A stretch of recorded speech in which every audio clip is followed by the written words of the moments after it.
पहले leopard challenger जैसे tank, फिर यूरेनियम वाले टैंक के शेल और फिर ब्रिटिश स्टॉर्म शैडो मिसाइल। रूस यूक्रेन युद्ध की प्रयोगशाला में रूस को मात देने के लिए नेटो देश कई प्रयोग कर चुके हैं और पिछले कुछ दिनों से आप एक नए हथियार का नाम सुन रहे हैं और वो है क्लस्टर बॉम्ब। TV9 भारतवर्ष के दर्शकों के लिए यह हथियार अनजाना नहीं है, क्योंकि रूस इस बॉम्ब का इस्तेमाल यूक्रेन में कई बार कर चुका है। अब अमेरिका से क्लस्टर बॉम्ब यूक्रेन पहुंचा है। सवाल यही है कि यूक्रेन को इस बॉम्ब से रूस के हौसले पस्त करने में कितनी मदद मिलेगी। क्या यह बॉम्ब गेम चेंजर साबित होगा या फिर क्लस्टर बॉम्ब यूक्रेन की बर्बादी की वजह बन जाएगा।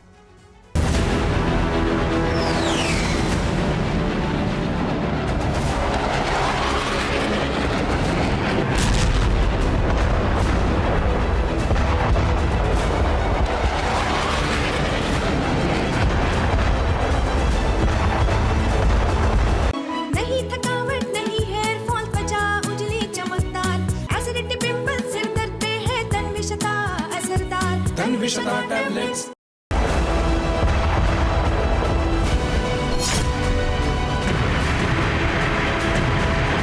सिर्फ घातक नहीं बल्कि बेहद खतरनाक।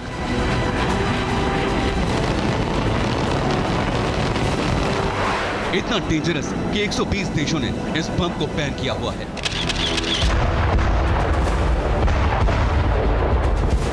एक बार जिस जगह इस बम की बारिश हो जाए वहां बरसों तक धमाके का खतरा रहता है।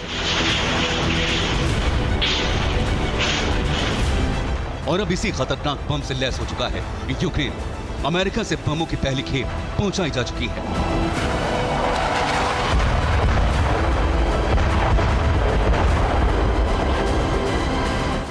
अब जल्द ही यूक्रेन में मौजूद रशियन सैन्य ठिकानों पर क्लस्टर प्रहार की तस्वीरें आ सकेंगी।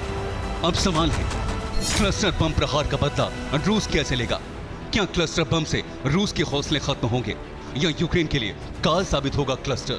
क्या क्लस्टर बम ही यूक्रेन की हार की वजह बनेगा?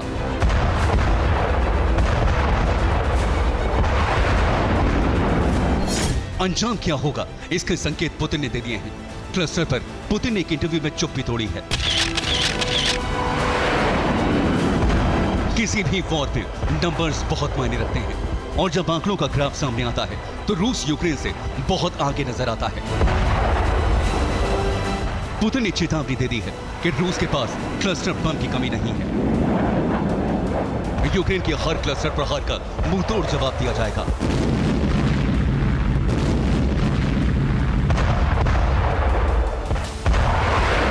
अब क्लस्टर बम के यूक्रेन आने के 3 असर आपको बताते हैं। क्लस्टर आने का पहला अंजाम पुतिन क्लियर कर चुके हैं और वो ये कि रूस को क्लस्टर बम के इस्तेमाल की खुली छूट मिल जाएगी। दूसरा अंजाम क्लस्टर से निकलने वाले टंड हैं, यानी वो बॉम्बलेट्स जिसमें विस्फोट नहीं होगा और वो जमीन में धंसे रहेंगे।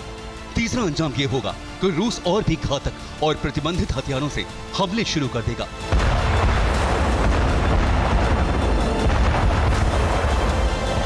आपको क्लस्टर बम के डर्ट इफेक्ट के बारे में बताते हैं। क्लस्टर बम को ड्रोन या फाइटर जेट से गिराया जा सकता है। हवा से जमीन की तरफ आने के दौरान इस बम का अगला हिस्सा खुल जाता है और अंदर से कई छोटे छोटे बम निकलते हैं। यही वजह है कि जमीन पर एक ही समय में कई धमाके होते हैं। क्लस्टर बम या क्लस्टर शेल से एक ही प्रहार में कई सैनिकों को मारा जा सकता है। रूस की ह्यूमन वेब यानी सैनिकों की भारी तादाद से निपटने के लिए ही यूक्रेन ने क्लस्टर बम की डिमांड की है।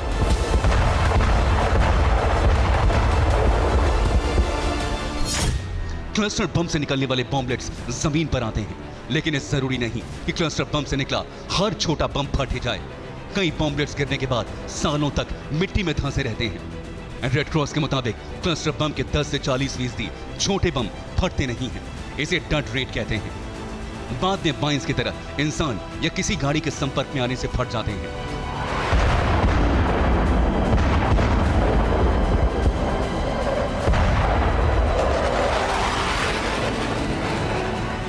यही वजह है कि यूक्रेन से लेकर अमेरिका और यूरोपीय देशों में भी यूक्रेन को क्लस्टर बम देने का विरोध हो रहा है।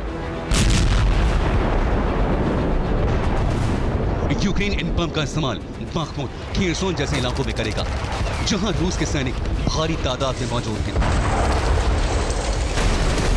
कई बमों के इस्तेमाल से कई डट यानी नहीं फटने वाले बॉम्बलेट्स जमा होंगे, जिससे बरसों तक इंसान को खतरा रहेगा।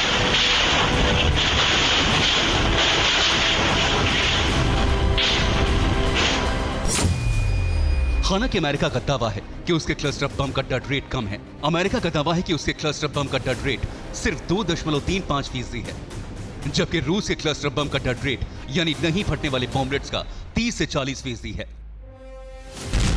अब अमेरिका के क्लस्टर बम के बॉम्बलेट्स भले ही अच्छे हैं, लेकिन अंदाजा लगाइए कि क्लस्टर वॉर शुरू हुआ तो क्या होगा।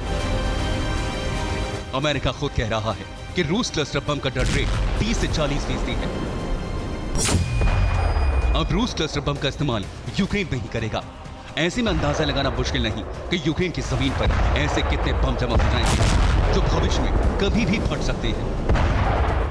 ऐसे में डर है कि क्लस्टर बम से युद्ध की शुरुआत के कुछ ही दिन बाद यूक्रेन बारूद का रेगिस्तान बन जाएगा।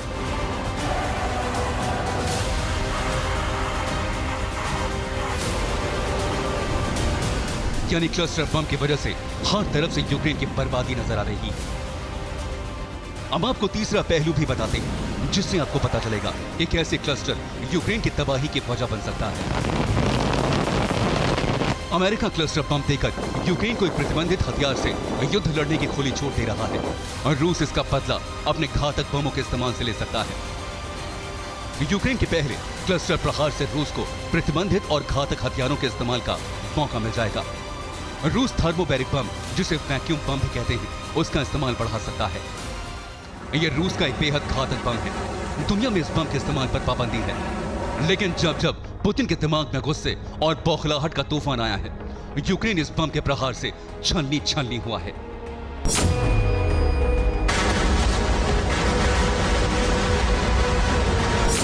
ये बम जहां भी गिरता है, आसपास मौजूद इंसान और तमाम जीव तड़प तड़प कर दम तोड़ देते हैं।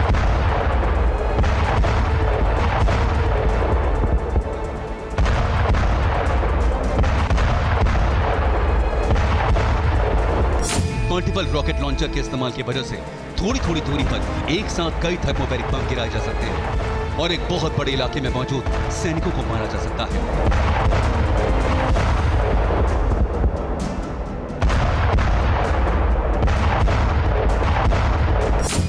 रूस केमिकल वेपन का इस्तेमाल भी शुरू कर सकता है। रूस फास्फोरस बमों का भी इस्तेमाल बढ़ा सकता है। रूस के हथियारों के गोदाम में ऐसी घातक मिसाइलें भी हैं जो एक बड़े इलाके में तबाही ला सकती हैं। रूस ने अब तक बहुत बड़े हथियारों का इस्तेमाल नहीं किया, लेकिन केमिकल और प्रतिबंधित हथियारों के इस्तेमाल की शुरुआत हो गई तो यूक्रेन में इससे मुकाबले का कोई इंतजाम नहीं है। यही वजह है कि क्लस्टर बम को यूक्रेन के लिए आफत की सौगात भी कहा जा रहा है। Bureau report, TV9 Bharatvarsh.